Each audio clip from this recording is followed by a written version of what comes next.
Hi everyone, this is our second video on the elemental estimation. Yeah, I made a recording on the next slide, so yeah, you will see where I picked it up. Thanks. Okay, so taking it further from where we left off previously, I think in the previous video I just made a small mistake here with the gable ends, and I just want to start off with that. So please note that the gable ends that I referred to in your one brick wall is actually not your gable or your beam filling. Sorry, it's not your beam filling that I referred to. It was actually the little allowance here for it's in fact your beam filling that you've got here on your gable ends. So you've got your roof trusses that actually goes through on this side, but then where your truss actually meets the wall, it's just that allowance to actually get to that area. So it's just that little section between the top of the rest of your wall and where your roof truss actually lays onto your roof plate. So the beam filling is actually nicely explained here in on page 3 of the measurements. Okay, so then you will see that the measurement will go through your component external finishes and your component windows, etc. Standard steel windows including lintels, sills, glass, paint, finishes, etc. In the elemental estimation, we usually measure it in number. So whenever you have number here, it's just a number times a specific item here that you might use. So you have the option of actually measuring it in square meters or in number, and we'll get to the guide a little bit later on. So the guideline is actually the way that you're going to measure it. So I'll explain that a little bit later. So, but for the example, this is just how everything works. So you've got your component for doors. Here you can see it's actually measured in number. The advantage of having it in square meter here is if you've got different size windows and you don't have quotes for it yet, and then you can use a square meter rate to universal to all of your windows. That's of the same. If it's steel windows, you can use that same rate for that. If it's aluminium windows, you use a different rate. If it's wooden windows, you use a different rate. But it just allows you to have a more accurate estimate of how that works. Okay, so but you still have the option of numbers or so. In this example, it's nice. Numbers would have worked very nicely because you only have one type of window. Okay, so then you've got your doors, you've got your element, your roofs, component construction, wooden trusses that you measure, including wall plates, ties, etc. And here they've measured it in length, and you've got 2, so you can see it's measured in over the length of your roof. The main thing that you need to remember here is to compare apples with apples. If you've got a previous drawing that shows different that you measure differently in your bills, your roof area is usually measured over the angled roof area, whereas many times you might have a roof that's measured over the flat area here. So obviously the one on the slanted angle is more accurate because you can easily compare it with previous projects where the angle of your roof differs. Okay, so just note that in the example it's measured on the slanted area.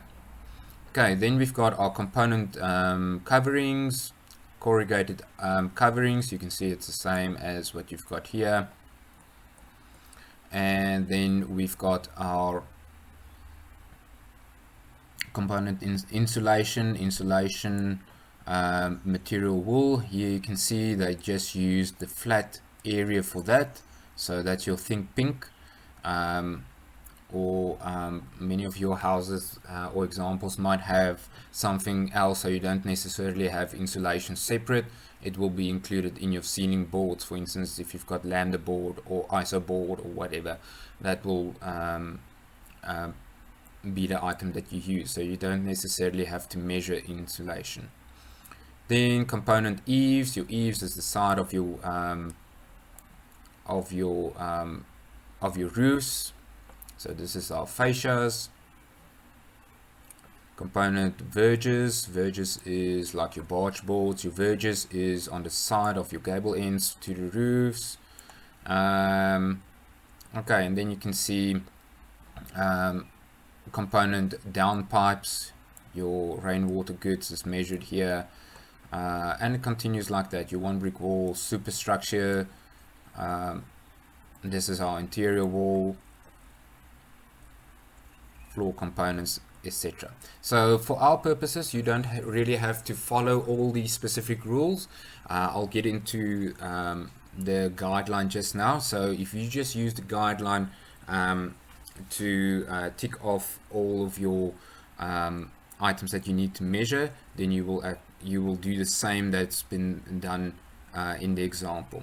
You can see we've got vinyl tile, floor tiles, skirtings, elemental internal wall finishes, plaster and paint finishes. Here they've measured it together, and they had a deduction on finishes. It seems like, yeah, it's the doors and the windows that was just deducted again. Okay, so I'm just running through this. I think you can go through all of these items by yourself. It's quite self-explanatory, and like I said, where I want to get to is your elemental guideline. Okay, so here's all the measurements. Okay, here's the preliminaries. You can see it's measured as an item. So for your purposes, you're going to use a percentage whenever you calculate your P's and G's. Clearing of the site, removal of trees, etc. Amount for building contract contingencies also allowed here. Just go up before I miss anything. Okay, you will see the electrical installation is measured in square meter. Okay, so again, here you've got the option to measure it per light fitting or per electrical fitting or per square meter. It's just easier to do it per square meter because you can easily convert your existing bills of quantities to a square meter rate for your electrical installation and do it like that. The same with your plumbing. I just want to get to our plumbing. Okay, electrical cable, this is just for the main supply. Hardwood cornices, nailed up ceilings. Okay, we didn't have any bathroom fittings, but I'll get to that later on. Okay, elemental site clearance, just an allowance for that. Your guideline actually will prompt you for this also. Okay, so more or less that's how the measurement works. You will see another thing is your pre-tender escalation. For our purposes, it's not going to be necessary to look at pre-tender escalation. Elemental contract calculations. Okay, all just square meter, and then you will see the VAT component just added to that. Okay, so the following pages, the cost components are built up by pricing the items they consist of. So the elemental estimate was done in 2003. I actually updated it recently. Why I'm kept it 2003 is just the rates basically that applies to that. So you will see now, but the principle stays the same. The quantities and everything I just pulled over into a new nice Excel spreadsheet. Okay, so now you've done all of your measurements, but that's usually the easy section of your estimation, is to get a get your quantities together. But now you need to put together your rates. So going to your unreinforced strip footings. Okay, so this is item 110 of your guideline. So let me just go to our guideline. I hope I still have it open. That's the bill. Here we go. Okay, so here's our guidelines. So where we left off previously, we just started going through it. You will have nice information here, just a forward, introduction, the purpose of the elemental estimate. It's very nice. Benefits of the elemental estimation, cost analysis, parameters, building projects. We've already gone through all of these items. Okay, then we get to our list of sections. So we're looking at our primary elements first. We've got our substructure, our ground floor, structural frame, external facade, roofs, internal divisions, partitions, floor finishes, internal finishes, ceiling boards, fittings, etc. Electrical installations, plumbing. This is basically our primary items, and thus the name of our primary elements. So the bulk of your costs will actually be in this section. Then the next section is your specialist installation. If you've got like special foundations, sheet piling, driven piles or whatever, fire installations, conveyance systems, air conditioning, ventilation, heating, cooling, special electrical systems, electrical subsystems, etc. Your ICT installations, your access control, all of those items will be here. Signage, artwork, and then you have the next section, which is your equipment, commercial, security, vault, teller, services, recognition, office furniture, industrial, your escalation,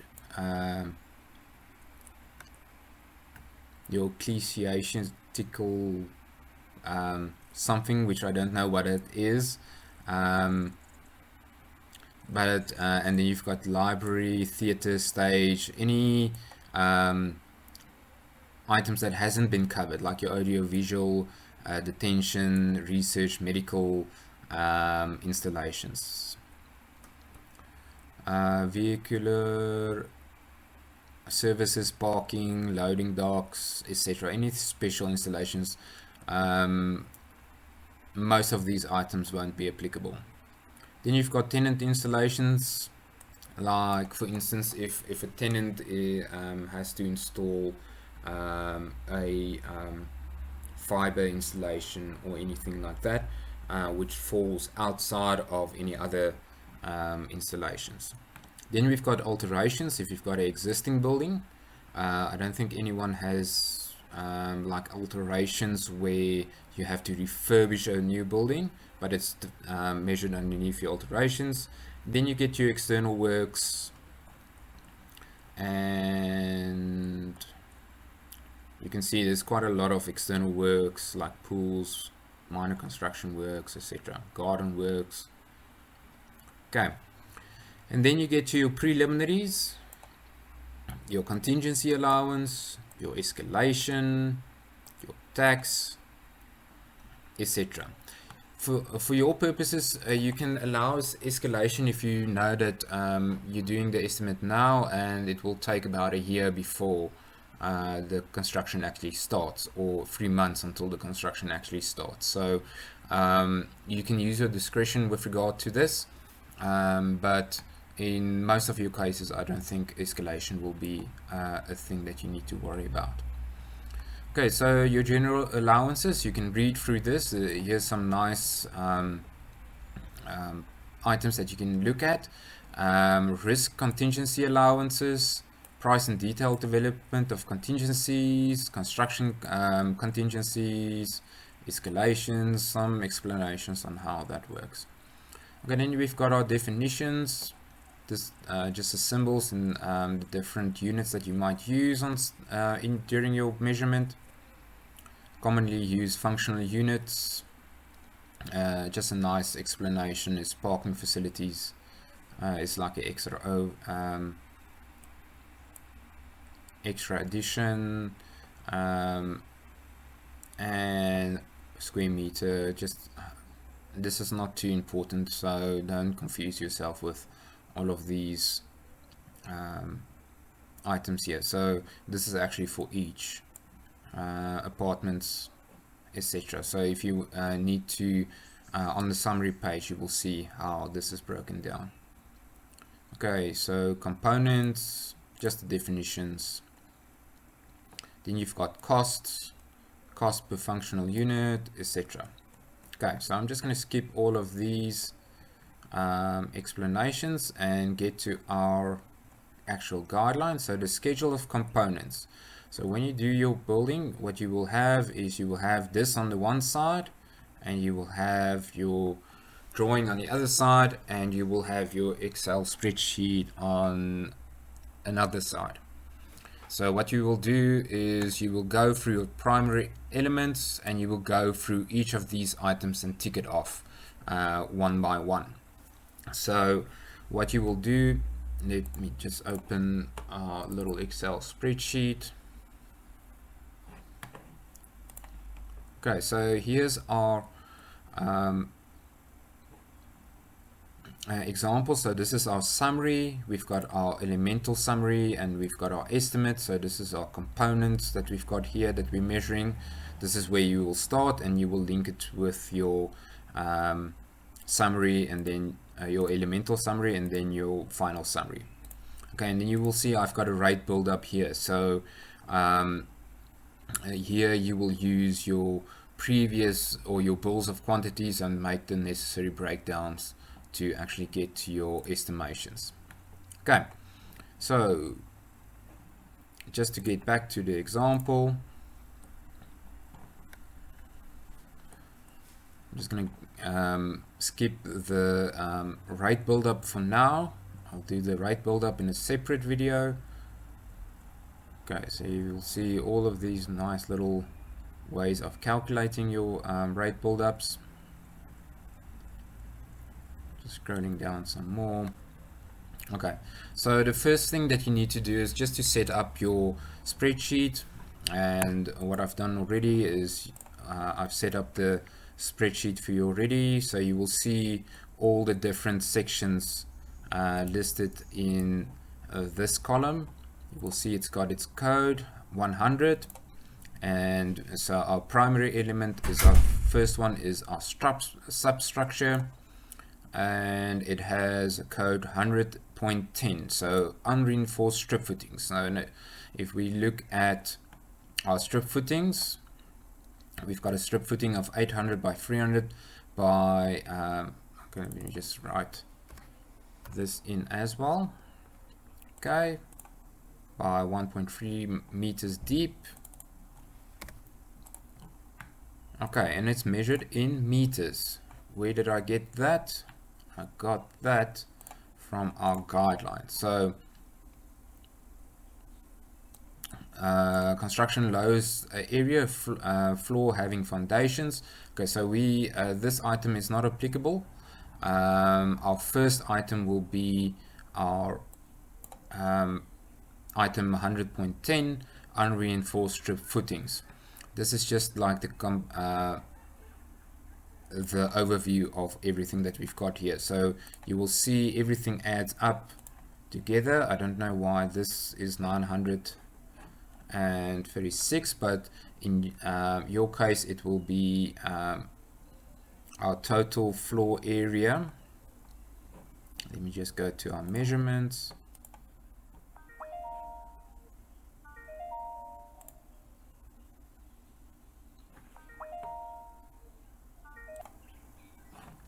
Sorry about that. Just had to take that call quickly. Okay, so where we were at our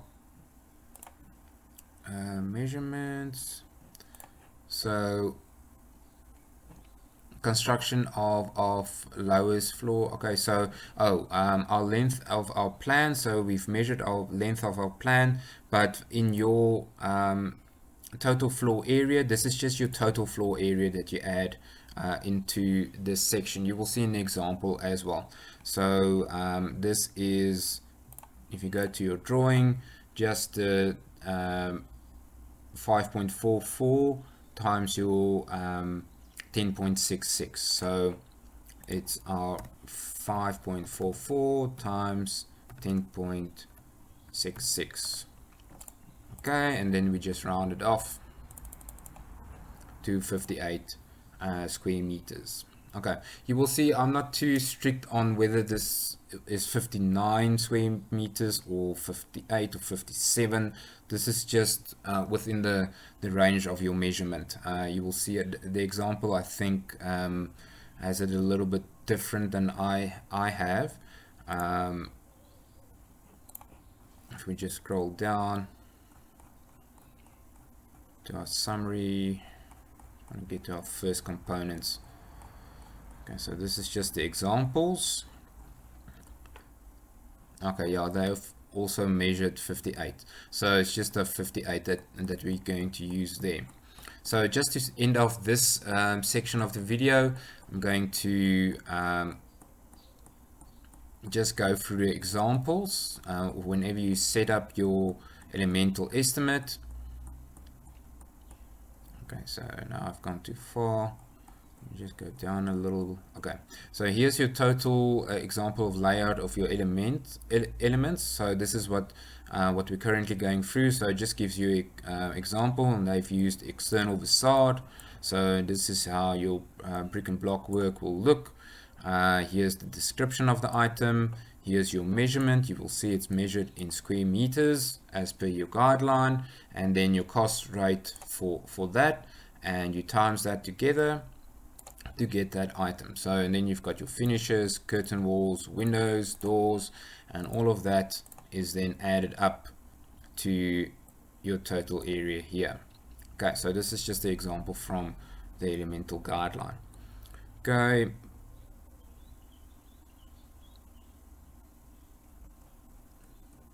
Going down further. Okay, here we go. Example B, example of your elemental estimate summary, just to give you. Okay, so we're working backwards in the example. So this is your component level. Your elemental summary is here. So this is how that layout looks. Primary items, etc. And then you've got your here's your total summary of all of your elements given. Okay, so that is that. So you've got your examples like that, but in the template you will see how everything is set out. Okay, so until the next video, see you then.